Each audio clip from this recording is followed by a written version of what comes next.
Today's Keys to the Commonwealth episode is brought to you by Nova Insurance. Are you a business owner or a property manager in Kentucky or the surrounding states? Protecting your investment has never been more crucial. Nova Insurance specializes in commercial risk advising for your commercial business, as well as your commercial real estate and rental properties. With personalized service and expert advice, Nova Insurance ensures you are covered from every angle. Call 859-687-2004 today or visit them at novainsuranceGroup.com. Nova Insurance, securing your future one policy at a time. Now, today's episode. Welcome back to another episode of the Keys to the Commonwealth podcast. Landry Fields here with another episode this week, and we're going to be talking about a big topic in the real estate community.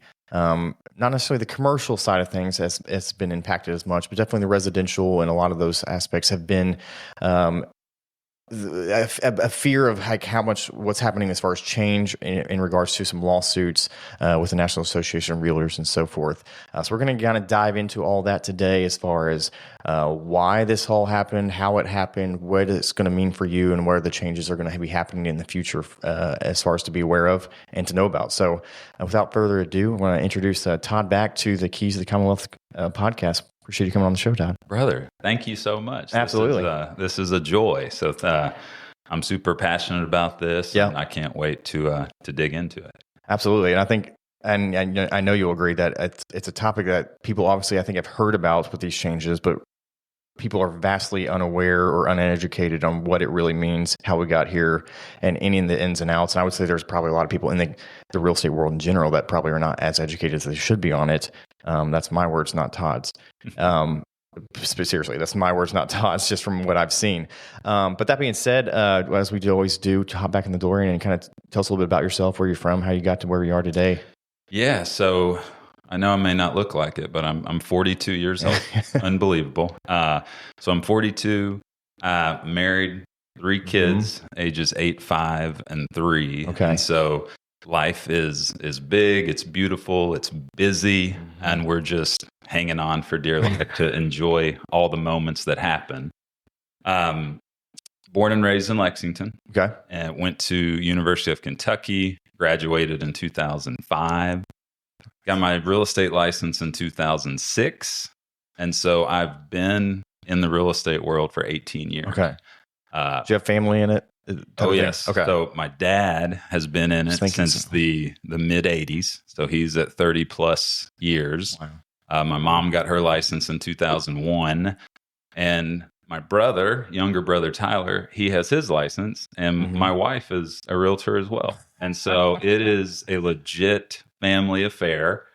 And we love it. Yeah. And so in my first 12 years was primarily in sales. And then in 2018, myself and an amazing group of people, we launched an independent company called The Brokerage. And in those 6 years, from 18 to present, we've grown the company from 17 agents to 67. And since 2020, we've sold the most homes in Lexington. So it has been just the biggest joy of my career, most meaningful, and it's just an amazing group of people that we get to collaborate on a high level, and it's just it's amazing. And so I'm thankful for the brokerage, I'm thankful for God's grace, and I'm just thankful to be here with you to chat about this stuff. No, it was easy to see, or it was that you all kind of shot off like a rocket when you did open the brokerage. I think it's a testament to obviously you and your family, and then the quality of some of the people that helped put that together and what you all were doing. And I can attest to that. Sometimes we're obviously in insurance, there's like changing of the guard. And sometimes in that sense, I think the average owner of an agency is 62 years old in America. Wow. And I'm like, why are we all doing it the same way we've always done it? And there's some better ways to do this that I think are more impactful, are better for the client end user experience and so forth. So that's been awesome to see your all's rise in the last thank you, man. Very short amount of time, honestly. Yeah, thank you. And we feel like we're just getting started, and it's just amazing when you get a group of really great people together, what can come out of it. So it's been quite a ride, and we're looking forward to the next steps that we take, which is what we're going to talk about, obviously. So, I mean, I don't think we should waste any time just kind of getting into it. I'm going to kind of maybe butcher how you would say this, but ultimately, as a lot of people are well aware, there was a lawsuit involving the Realtor Association that involved eventually a ruling last year in October that has changed some of the ways of how commissions or things of that sort work in the real estate side of things. More so on the residential. Commercial is already, it really won't probably affect them as much, and they were already kind of doing some of those types of scenario things.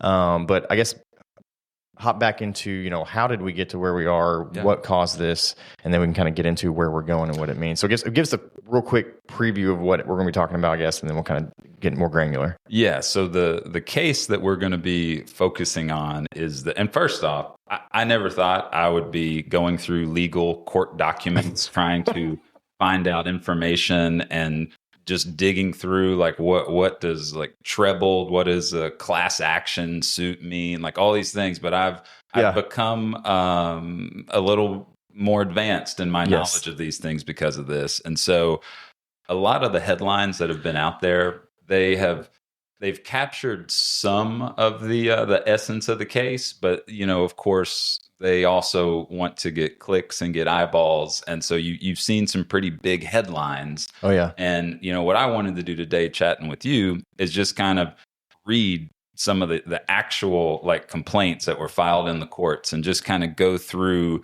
the timeline that's happened. Because while this case may seem like it just happened, in the last few months, it's actually was started and filed in 2019. In October 2019 is when this case started. Okay. And what's crazy, it was just, we all remember what we started hearing about in December of 19 in Wuhan, China. And then, January, February, March, and then pandemic hit, life changes, and we're just hanging on for dear life to just like, we're watching Andy at 4:00 just to see what he's going to tell us, and we're going to make it through and all of these things. And a wild thing happened in, mid to late 2020, the real estate market exploded unlike anything that I've ever seen. And that happened through 21 and then also kind of went to 22. And so we really didn't hear or talk much about this because there was pandemic and real estate market was going wild. There really wasn't much going on with, at least in our world, So the big thing, so in May of 2020, this is what I wanted to read to you. This is the actual court document in the Western District of Missouri. Okay. So this was a lawsuit filed against the NAR, which is the National Association of Realtors. They're the largest trade association in the country, 1.5 million members. And if you're a realtor, you are a member of NAR. Okay. Yeah. And so it was filed against NAR, and then it was also filed against the 4 of the largest franchise companies in our space. So that would be Keller Williams, Remax, Realty, which changed their name to Anywhere, and that's the holding company for brands like Sotheby's and ERA, Century 21. So, and then for Home Services of America, which is owned by a little company called Berkshire Hathaway, and another like a Warren Buffett. Yeah. So so it's against those folks. Yeah. Okay. And let me just tell you what they alleged here. And so this is the actual nature of action. Okay. Yep. Plaintiffs, home sellers who listed their homes on one of 4 multiple listing services, bring this action against defendants for agreeing, combining, and conspiring to impose and enforce an anti-competitive restraint that requires home sellers to pay the broker representing the buyers of their homes and to pay an inflated amount in violation of federal antitrust laws and in violation of Missouri law. Okay. It goes on to say, the cornerstone of the defendant's conspiracy is NAR's adoption and implementation of a rule that requires all sellers, brokers to make a blanket, unilateral, and effectively non-negotiable offer of buyer-broker compensation when listing a property on the MLS. And this can be referred to as the adversary commission rule. A lot of us, it's cooperating compensation, which I'm sure you've seen that in the news, or buyer-broker commission. It's all kind of the same thing that they're talking about. Quick note on that adversary commission rule. This has been in place since 1996. So it's been in our world for nearly 30 years.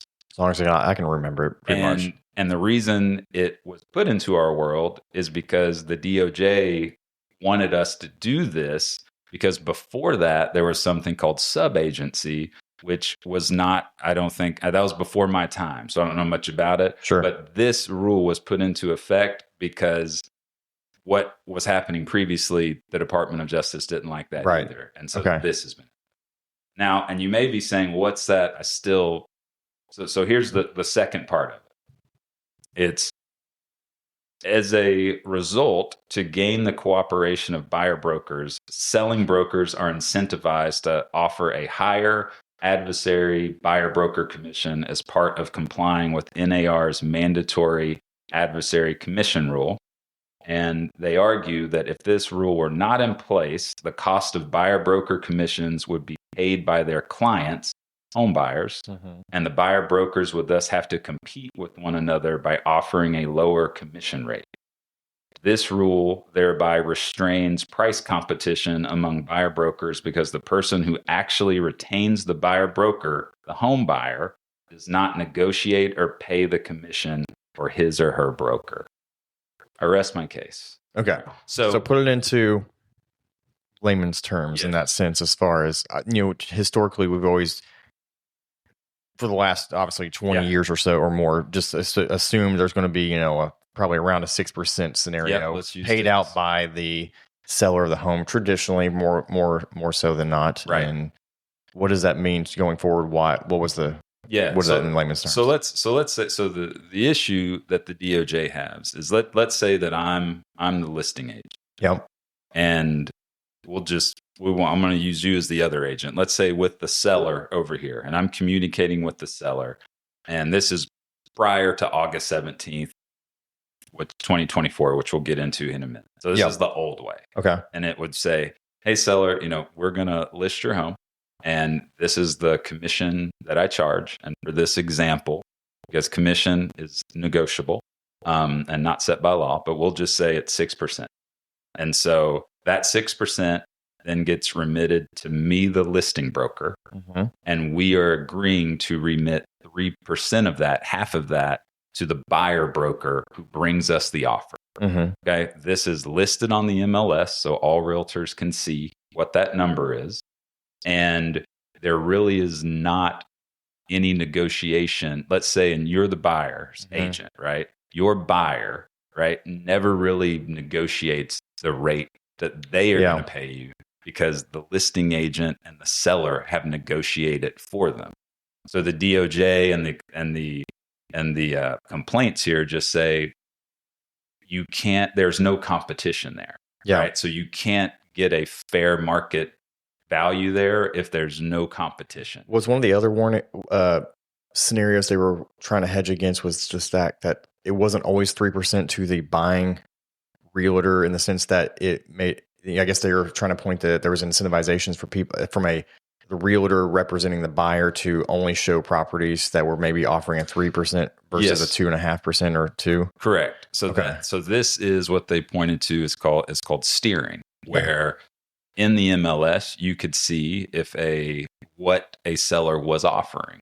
And the thought was, if the offer is less than a particular number, they would be less motivated or incentivized to show that property. Yeah. And so that's called steering. We are a fiduciary to our clients. That's a unique thing about being a realtor, is that we are a fiduciary.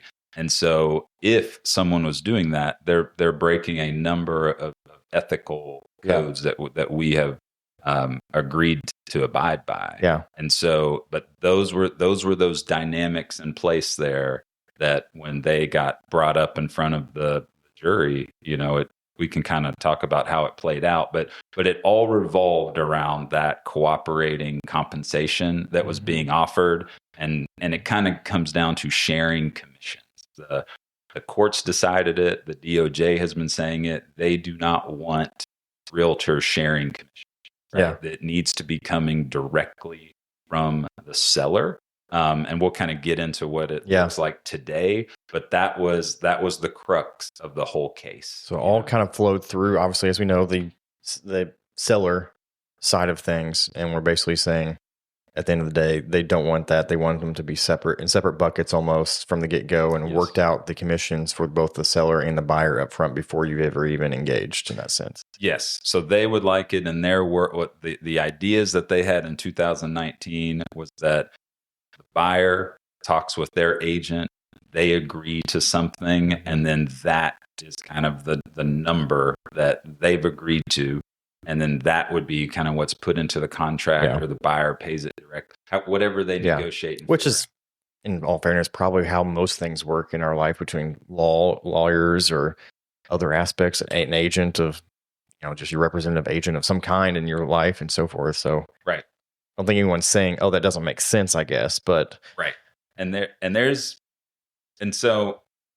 Can I hit on my timeline here? So absolutely. So let's go back to the timeline. I think to me, the timeline, which I haven't seen a lot of these put together, and I'm like, that's, my main role at the brokerage, I'm the operator. I'm, leading the meetings and the strategy, all that good stuff. And I'm into all these numbers, I'm a nerd. What can I say? That's why I had you on. But so this, like what happened, okay, it's really fascinating.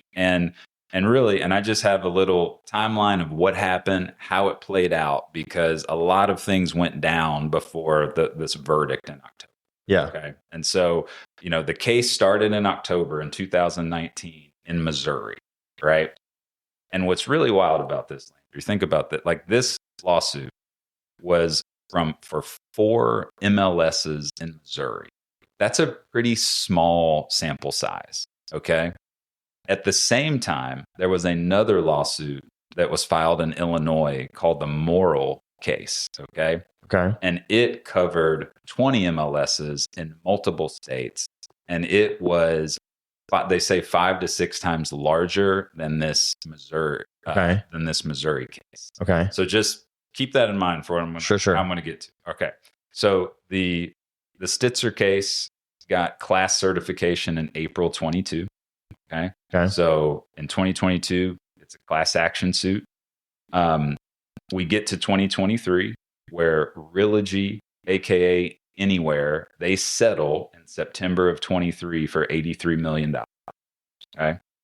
So they're out of it. So there were 5, people in the lawsuit or groups. They're out. Okay. They have settled.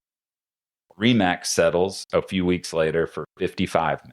Okay. All right. The trial begins in October of 2023. Okay. Now, what I want to take you to, and I hope people can find this, like, for me, this is like a Netflix documentary. Like they are live, like blogging from this trial, and the titans of real estate, like the Gary Kellers of the world, like they are literally there in the courtroom talking about it's just something you never think you would see, right? That this is happening. And so the trial begins in October of 23, and then on October 31st, Halloween, I'll never forget it, the verdict was delivered, and it was a guilty verdict. Okay. I think most people saw that coming, right? From what I understand. So maybe looking back, people would say that, but in the moment, I think really people thought that it was going to be dismissed. It's really at some point. Yeah. I think from NAR's perspective, but the longer the trial went on, the more it was like, this is not going very well. Yeah. And so on October 31st, it got delivered, guilty verdict. They gave damages of $1.8 billion were the damages. And because it's class action, it automatically gets tripled, which is called trebled, to 5. So that number times 3. So we're looking at $5 billion in damages. Okay. I haven't thought about the fact that I knew about obviously the damages and the fines or all this. Where does that money go? Actually, I never thought about that part of it. So it depends on how many homeowners join the class. Okay. Right. But then the lawyers take a significant piece right? Which is about, I've read anywhere from like a third is kind of the number that I've seen. And so then what happens, you're in this moment, because when it was delivered a guilty verdict, I think everyone just didn't know what, like, I was in a little bit of a shock because they said this deliberation was supposed to take days. It took the jury 3 hours. 3 hours to come back and deliver a guilty verdict. So now we're in like March 2020, deer in the headlights. What's going to happen here all over again in some ways for realtors? What's going to happen? Are we appealing this? Are we what's going to happen? And so apparently why they could not appeal is because they would have had to post a bond for that amount. And that's insane. That does, like nobody, unless you're Elon. They don't have that. And so what happened is, out of the blue on March 15th, NAR settles for $418 million and practice changes. Okay. Yep. Okay. And then on April 26th, Home Services of America settle for $250 million. And pretty much the settlement bucket is down. It's up to about $1 billion right now. And the final settlement approval, because it's not final yet, is set for November 26th. So they've already hit us with the Halloween, which will never be the same for me. And now they're going after Thanksgiving. And so we'll see. We expect it to be final, but you never know. Like what will happen. Yeah. And the other thing, I mentioned the moral case. Yeah. So we know this verdict was $5 billion. So imagine moral being 5 times higher at $25 billion if it would have gone to trial. If it hadn't settled. Which it never did, and moral just got lumped into the class of this settlement. Could have been what worse. And so this settlement basically released NAR and from all other, like the moral suit, and then all other copycat suits that were popping up everywhere after the 31st. Gotcha. Wow. So the big news was the practice changes. Okay. Yeah. So they've delivered these practice changes, and they were going to be implemented on August 17th. So, we're 30 days here as we're talking post that, right? So we have made it. Houses have been things have happened since transacting. Like that's kind of what I wanted to wait a little bit to kind of get to the other side of it before we really started talking about the conversation here. Yes. So but for the practice changes, right? So here's what, because it wasn't just the $418 million, it also were practice changes that, and you know how, like in today's society, it feels like people like to be on, it's either the biggest deal in the world or it's nothing at all. And I've heard both perspectives from people in the industry about how it's no big deal and how it's going to change everything. And I am a believer of it's not red or blue, the Gary Vee thing, we're purple. So it's kind of like, I think it's definitely in the middle. Like it is something, it's definitely not nothing, because it is changing the way that we operate our business and the way that we talk to consumers and clients. And so, the first big one was they eliminated and prohibited any requirement that listing brokers or sellers must make offers of compensation, right? So that became that's taken out of the book. The second is that compensation offers were no longer allowed on the MLS. So all of those comp offers, which used to be on the MLS and other, all agents could see, that's been stripped. Yeah. So that's gone. Mandatory written buyer representation agreements. And that's the big change, I think, because from the seller side, it might not look that different, I guess. Right. The buyer side really is where this changes more so than anything. Yes. And it's not just the buyer written agreement. It is when that comes into effect, it's before you tour a home. Okay. And so that's a big change from how we've been operating over the last 18 years that I can talk about, in my career. Yeah. And so written buyer agreements, they go over the services that the agent is going to provide to the buyer and also the compensation that the realtor, is charging. And so that is a negotiation. That is something that's decided between the buyer and the buyer's agent. and it is, up to those parties to decide what is fair compensation for their services, right? Yeah. It will be all over documents that you sign from here on out that compensation is negotiable and not set by law. I think that's something that should have always been in every document we sign. Now it is, every single one, which is good. And really, this is all about empowering consumer choice, right? Which I think is a very good thing. And it really, we talk about at our office, this is a consumer-centric model of real estate now, to where we are the consumer and it's consumer-centric. Yep. Think about the consumer, what you would want. And it's just like, if you have a lot more data as far as what houses are on the market than you ever used to. That's right. And more transparency, right? Yeah. And I think, who doesn't want that? And I just think if we really sit back and think about how this looks now, I think it's a better marketplace. And I would say on the surface too, I'd also say that for brokerages that are trying to go above and beyond in how they're treating clients, what they're offering, because there's a lot more negotiable aspects of what you're offering as a buyer or seller side of things, versus, as we all know, that there's definitely been agents out there that basically do hardly anything, and they're just kind of they just started in the industry 12 months ago and they're still making the same amount, where I think it's going to be a lot more apparent that, hey, this brokerage or these agents are much more trusted and are doing really well, versus others that it might hurt them a lot more down the road here in that sense. And they, as I know, I've talked about with many people and so forth, with the market the way it is, combined with this type of change in the practices, that there could be a lot of realtors looking for a different job potentially in the next. I think it's already started happening. You would probably know more than I, which is why I've been being like, hey, if you want to come sell insurance, come talk to me, type of scenario maybe. But yeah.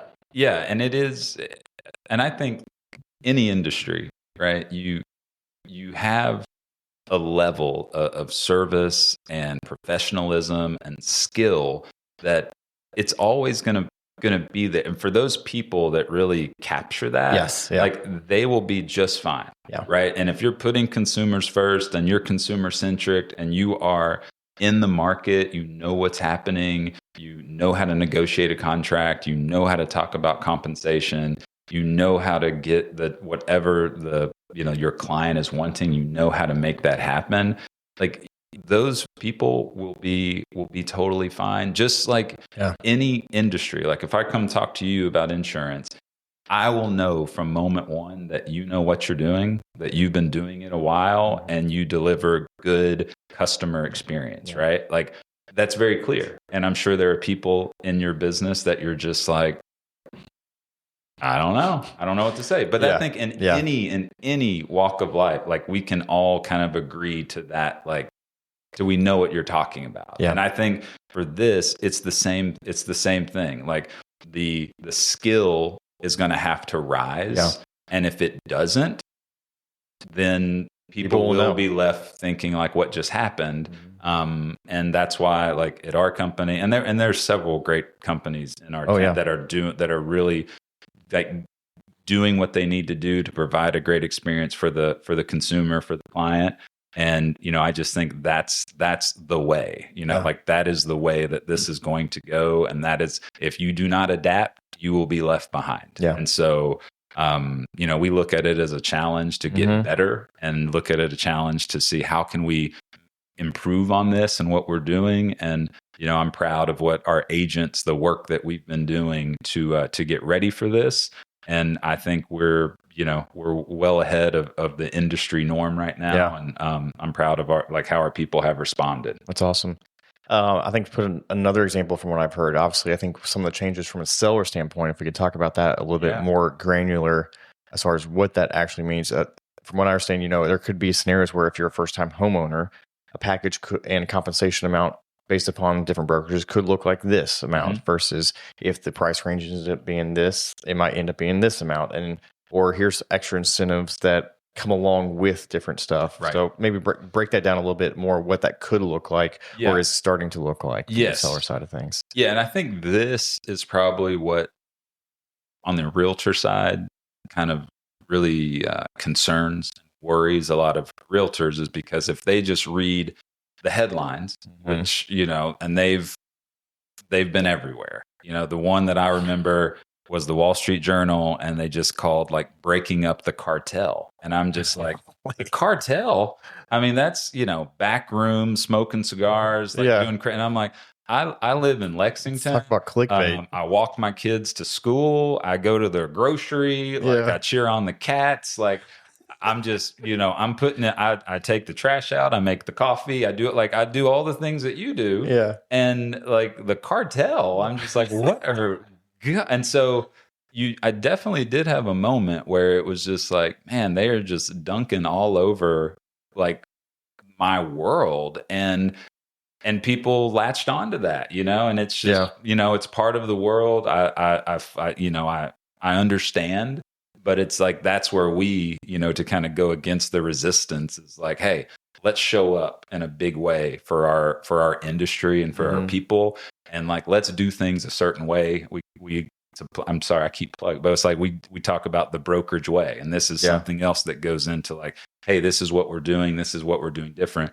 But to your question on the seller side, when you hear that, offers of compensation are not required or they're going to be removed from the MLS, like and it depends on what side of the fence you're on, right? Like sellers hear that and they say, oh, we don't have to pay buyer agent commissions anymore, right? And then you hear realtors hear that and they're like, oh, we're not going to get paid anymore for our services. And that's really not it at all, right? Yeah. What it is, it's another choice. It's another choice for the seller to decide. And this is what we tell our folks, and all realtors should be doing this. Is you are explaining to your client like how this works.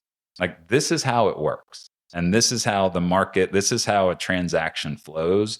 These are the expectations. This is what a buyer now is going to have a buyer representation agreement with their agent that goes over compensation. In our association and our new offer to purchase, this is a new thing. The commission for the buyer agent is in the contract, meaning it is another line that has to get filled in, right? To where the seller can see it very clearly that this number is being asked for from the buyer. And then they can choose to either, do we accept that? Do we counter it? Do we cross it off? What are we doing? Because buyers want to buy and sellers want to sell. And we are here facilitating that to make sure we can make it happen. So a seller now, they have the option. They can offer buyer broker compensation. They most certainly can, right? They can absolutely say, yes, we will offer 3%. Yes, we will offer 2%. They can say that on the front end, and the listing agent can then convey that to any buyer agents that reach out about the property. Right? It's just, we can't, like, it's not on the MLS. It's more of a one-on-one type of thing to get that information. But more than that, we're telling our sellers, or one of the big things, it's like our seller is willing to entertain any and all requests. Just put it in your purchase offer. So where we're not going to offer anything up front, because why would we want to show our hand in a very low inventory market? Like, why would we want to go ahead and tell you like, oh yeah, this is what we'll do? Instead, put it in your offer and we can see if we can work it out. And I think that is going to become the way of the future. And that's where we're going very quickly. And it's everyone is just adjusting to what that is. And market dynamics will influence that. And it's no different than when, like, say at car dealerships, when a car, like back in the pandemic, were there any deals on cars anywhere? It's like, no. Like I'd go in to buy a black car and they said, we don't have any black cars, but we have a red one. And I'm like, I'll take it. Because inventory was so low. And when dealers need to move inventory, they offer incentives to move inventory. And it's no different in real estate. If there are 2,000 homes on the market, sellers may want to incentivize buyers to pick their house. When there's no houses on the market, a seller may say, hey, I have what everybody wants. Let's see what offers come in. And so there's so many different strategies that agents and sellers can talk about to see what is best for their like unique kind of a situation. And it's just, and that's what it should be. It's less of this blanket offer and more of the one-on-one. What do you want, seller? Like, what is it like? How do you want to approach this? Because here are the different ways that we can do it. And in my advice is to, like, based on this neighborhood, this house, your kitchen update, your bathroom update, like I would say we do this, you know? And I think that's the way of the future. Yeah. So I still see commissions getting paid by, like, to both listing agents and buying agents. I see a lot of times that will be done by the seller, but it will be, you know, it will be in the price, no different than it has been for the last 30 years. Gotcha. You know, because it all comes down to the net to the seller. Because if a seller wants to net $1 million, they want to net $1 million.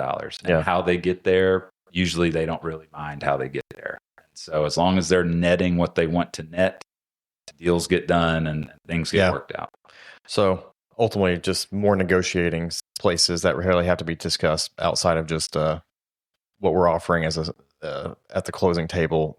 You know, usually it wasn't a ton, but, you know, sometimes it could be closing costs and some of those things, but there's just gonna be more items that are negotiable at the end of the day now. You got it. And that's and that's another thing, negotiation. I'm glad you brought it up. That is something that, you know, in the last 5 years, the negotiating has been how much higher should we offer over list price? Yeah. And now it's just it's different. Yeah. You know, like prior to 2020, again, I've been in it since 2006. Prior to 2020, multiple offers, never. Yeah. Escalation clauses, had no idea what those were. And now, if you're in it the last 5 years, that's the only thing you know. Yeah. There's, you know, multiple offers. Can we waive inspection, waive appraisal? Like, what can we do to get this home? And it's just different. And markets come and go. And right now we're in a tight inventory market, but, you know, interest rates are coming down. We see inventory kind of coming up. But we also think in March, if rates, I'm jumping all over, but if rates are in this mid 5 range, like we expect prices to not anarchy, but like it's going to be very competitive out there in the spring. So just like now is a pretty good sweet spot if anybody's listening. I agree to get in there. I completely agree. I think we kind of probably wrap it up a little bit right there. But before we're off air real quick, if you want to dive into, I think just for your personal side of things, some of the things you've been focusing on this year and book and stuff like that, obviously the idea of just hurry in our life and what you've been kind of going through with that this year. Well, you know, last year, and it all kind of came to a head around that October 31st time, because you are hearing so much, I know this will shock you, but so much negativity out there just around things, and you can let that kind of impact you know. And then, like, I'm trying to be an amazing husband, an amazing dad, an amazing like leader at work, like trying to do all these things, and you're letting that negativity just come into your head. And so I you know, thankfully I read a book by John Mark Comer called The Ruthless Elimination of Hurry right around the same time. It's been a year now, so I think I can kind of say this without feeling odd, but like it has changed my life, the way that I am prioritizing and what I am, just kind of what my North Star is and where I'm going in life. And one of the big things that came out of that was simplicity. Yeah. And a big thing from that just came, like, you know, to cut things out of your life to let new things in. Yeah. You know? And so that's something that I really latched on to, because I think we all could write a list of like, these are the 5 things that I really want to do, or I know I need to be doing these 5 things. Yeah. But the problem is, in our world right now, we have no margin in our day. We have no margin in our life. And we feel that if we are not booked 24/7, and that's why you look around, man, you look around at a Starbucks coffee line, or if you're at a restaurant, and if there is a break in the action, everybody reaches into their pocket and they pull out their phone and they just start going to work on anything that can distract them for the 30 seconds they have to wait to place their order. Yeah. And I just think that's the way that we live our life now, whether we know it or not. And so, you know, I decided, you know, one of the big rabbit holes I can go down is Instagram. And who wouldn't like Instagram? I mean, it's literally curated to your desires of whatever you're into. If you're like, I got into running. And so I see every running thing on Instagram. Yeah. I got a Ninja Creamy. All I saw were Ninja Creamy recipes that look perfect. I've tried the recipes. They don't turn out like these videos that I see. Okay. Right? And so Good to know. got rid of Instagram. It really just opened up a lot of mind space for me. And again, at 42, I'm also just like, why am I on Instagram? But anyway, that's another thing. No, I think you're right in the sense that I don't think anyone has to purposely try to hurry up their life, speed up their life in any capacity. I think that obviously just naturally is where it goes, just like the weeds that around, in our gardens or yards. You have to proactively do something about that to kind of eliminate that aspect. So I'm familiar with the book, and my wife has read it, and I've tried to secondhand read it through her and our discussions. And and I don't think it's something that we ever perfectly achieve, because it could just be filled with something else. So I think it's a proactive thing that we always have to. And I see, especially from the mental health side of things, and where a lot of people are in the world and the country.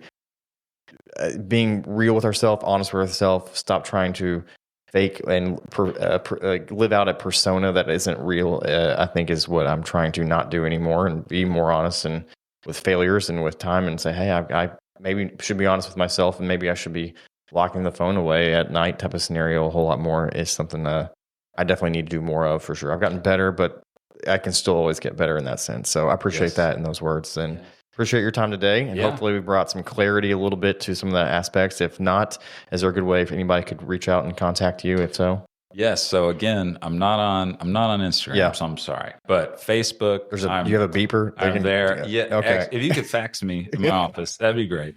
But no, you can find me on Facebook. You just Google Todd Back Lexington. You will find my information.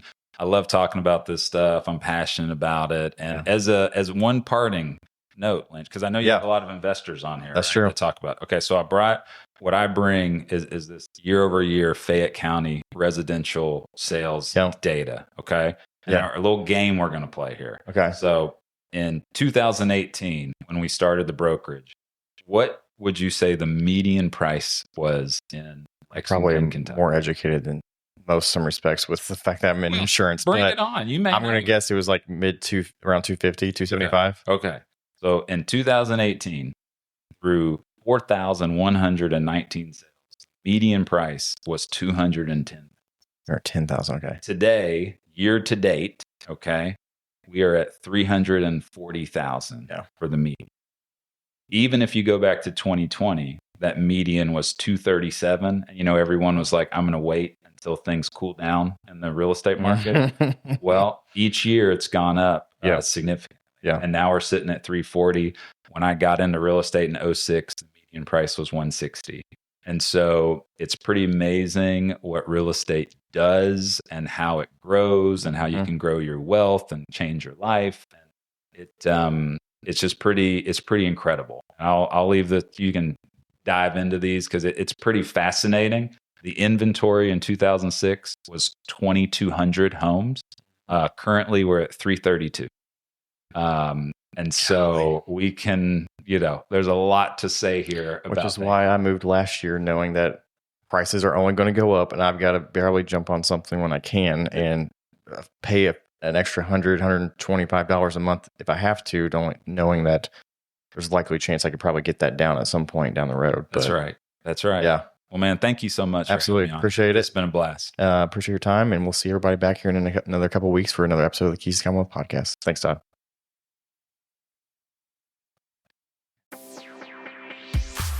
To learn more about this podcast, visit our page at keystothecommonwealth.com.